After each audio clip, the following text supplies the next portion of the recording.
Andy Johnson, Minnesota State University, looking at planning effective discussions as a post-reading activity or any place in the curriculum. The purpose! Why do we want a discussion in the first place? We want to keep students actively engaged.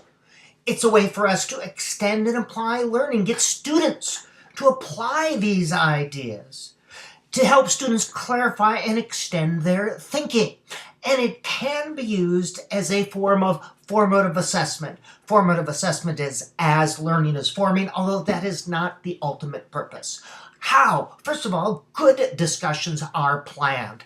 After you've been teaching for a while, much of this comes naturally, but you do want to plan your discussions. There should be less of you, it's not about you, and you want to have a mix of questions for which you do not know the answers. Avoid right, wrong, yes, no types of answers, and avoid questions that will give you a one-word response. And this question comes up a lot. How did you feel when? How did the character feel when? That is a hard question to answer. It elicits a one-word response, happy, sad.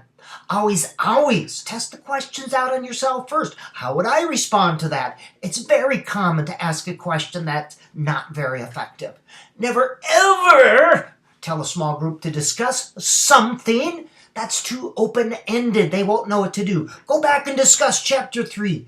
They won't know what to say. And in a lesson plan, never ever simply write discuss or discussion. You should have some questions there written down. That doesn't mean you have to follow them, but it shows that the discussion is planned. In the discussion, you want to affirm all responses, even silly ones, because it takes a little bit of a risk to answer a question. So never make a student feel silly or bad for answering a question. In your lesson plan, how should your questions look? Cue followed by the question. Good, effective discussions are planned. Include a mix of both high and low level questions, more high than low, and use Bloom's taxonomy, the action words, to help you design both questions and activities.